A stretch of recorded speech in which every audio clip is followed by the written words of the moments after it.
Assalamualaikum warahmatullahi wabarakatuh.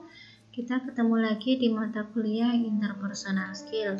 Untuk hari ini kita akan mempelajari tentang presentation skill atau ilmu keterampilan dalam berpresentasi.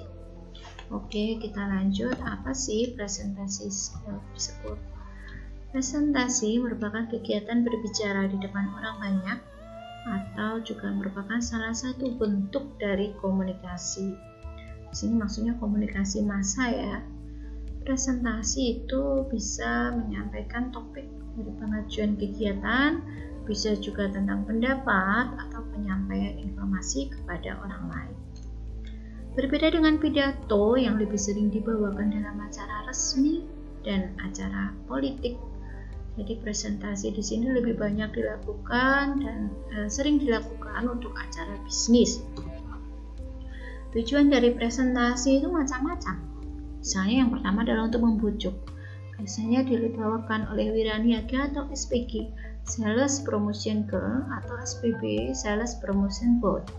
Contohnya aja ketika misalnya kalian datang ke sebuah supermarket, lalu kalian didatangi oleh SPG dan Mbak SPG ini akan menyampaikan informasi tentang produk yang perusahaan tempatnya bekerja menjual produk tersebut. Contohnya produk sabun atau perlengkapan mandi lah, misalnya sabun, pasta gigi, sampo dan lain sebagainya. Mereka akan menyampaikan informasi dengan cara membujuk. Maaf Mas, Mbak, perkenalkan nama saya adalah Dewi. Saya dari SPG perusahaan X ya. Perusahaan tempat saya mengeluarkan produk baru berupa sabun zaitun misalnya. Nah, kelebihan dari produk baru ini Mas, Mbak, sabun ini terdapat scrub.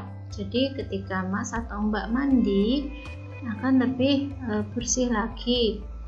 Lalu sabun ini mengandung zat-zat yang alami dan tidak mengganggu kesehatan. Lalu ketika Mas Mbak menggunakan sabun ini saat mandi itu tidak terasa lengket ketika digunakan.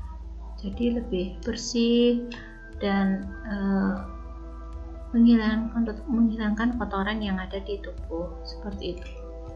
Jadi si SPG ini menyampaikan informasi tentang produk knowledge-nya, lalu ada kata-kata membujuk. Misalnya saat ini sedang ada promo karena ini produk baru, jadi ketika Mas atau Mbak membeli 2 sabun zaitun ini, Mas atau Mbak mendapatkan potongan harga sebesar 10% misalnya. Bagaimana Mas Mbak? Apakah tertarik untuk membeli sabun ini? Setelah itu si SPG dia akan menanyakan nama dan nomor handphone kalian misalnya. Untuk datanya Mas Mbak, saya mohon minta diisikan nama dan nomor handphonenya. Ini untuk nantinya disampaikan ke perusahaan saya. Seperti itu. Jadi kalian bisa mengamati seperti apa sih yang disampaikan oleh SPG atau wiraniaga yang ada di supermarket atau di toko-toko. Lalu yang kedua itu tujuan presentasi adalah untuk memberikan informasi. Biasanya dilakukan oleh pakar. Contohnya, misalnya kalian sedang menonton berita, lalu kalian perhatikan saja ada seorang dokter yang dia menyampaikan informasi tentang COVID-19 misalnya. Penyakit ini misalnya telah memakan banyak korban jiwa misalnya. Lalu si pakar ini menyampaikan tentang solusi atau pencegahan saja deh ya, bukan solusi. Pencegahan agar kita semua terhindar dari COVID-19. Beliau ini menyampaikan tentang 3M. Bagaimana cara menggunakan masker yang benar, lalu bagaimana caranya mencuci tangan dengan sabun dan juga dengan benar ya. Karena kalau kita hanya asal-asalan mencuci tangan dengan sabun, itu kotorannya masih menempel atau virus-virusnya masih menempel. Misalnya dengan di sela-sela jari itu harus dicuci dengan benar, di gerakannya seperti apa, seperti itu. Si dokter ini akan memperagakan. Lalu kemudian dia juga akan menyampaikan bagaimana caranya kita menjaga jarak dengan orang lain, seperti itu. Jadi pemberian informasi. Lalu yang ketiga adalah untuk meyakinkan orang lain, seperti itu. Nah, agar bisa pandai berpresentasi, orang seringkali memperhatikan pembicara-pembicara yang sudah terkenal, contohnya Pak Hakim, Tung Desem Waringin, misalnya Ipo Santoso, Jokowi, Andri Wongso, dan lain sebagainya. Ya, pembicara-pembicara yang terkenal.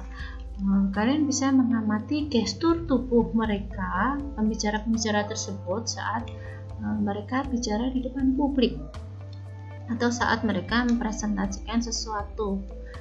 Kalian bisa melihat gestur tubuhnya, lalu bagaimana penyampaian intonasinya, pengucapannya seperti apa, lalu mereka saat tanya jawab bagaimana, dan lain sebagainya. Ataupun kalian bisa memperhatikan slide-slide presentasi yang mereka buat. Apakah terlalu banyak teks atau ada animasi, ada gambar, ada video, ada dan lain sebagainya. Misalnya kalian bisa memperhatikan dari pembicara-pembicara tersebut. Jenis-jenis presentasi apa aja sih? Yang pertama adalah presentasi dadakan atau impromptu. Di sini si pembicara akan diberikan tema secara mendadak oleh panitia. Misalnya Bapak X kita persilahkan untuk menyampaikan informasi tentang misalnya COVID-19, bagaimana cara pencegahannya, seperti itu. Nah, si pembicara ini karena diberikan tema secara mendadak oleh panitia, mereka tidak punya waktu untuk googling atau bertanya ke sana kemari. Apa sih 3M? Pencegahannya bagaimana sih? Sampai sejauh mana COVID-19 ini telah menyerang orang-orang Indonesia misalnya. Mereka tidak ada waktu untuk itu. Jadi mereka hanya mengandalkan ingatan.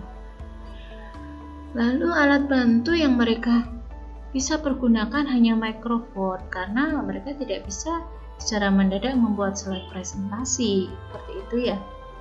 Apa aja sih kelebihannya dan kekurangan atau kelemahan dari presentasi dadakan impromptu ini? Di sini kelebihannya, jadi informasi yang disampaikan sesuai perasaan pembicara yang sesungguhnya. Lalu yang kedua, kata dan suara yang keluar itu merupakan hasil spontanitas. Jadi mereka tidak bisa membuat perencanaan apa aja yang harus mereka sampaikan kepada orang lain dan lain sebagainya. Itu mereka tidak bisa membuat catatan seperti itu. Lalu yang ketiga, membuat si pembicara itu akan terus-menerus berpikir dalam penyampaian informasi. Mereka akan terus, misalnya ketika pembicara tersebut menyampaikan tentang COVID-19, lalu mereka akan berpikir lagi, apa ya setelah ini yang harus mereka sampaikan? Apakah harus menyampaikan tentang cara pencegahannya, ataukah mereka menyampaikan yang lainnya? Nah, itu seperti itu. Mereka akan terus berpikir selama mereka menyampaikan informasi. Kelemahannya apa?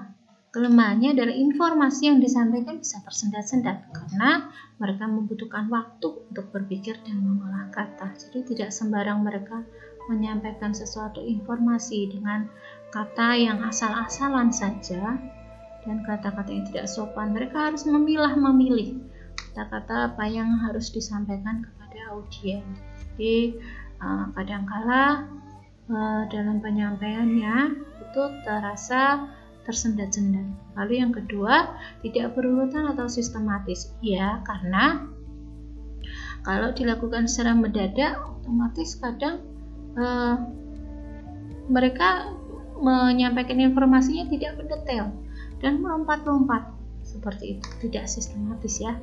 Lalu kadang terjadi demam panggung karena mereka tiba-tiba diberikan tema, lalu mereka selama penyampaian informasi mereka terus berpikir, mereka terus mengolah kata.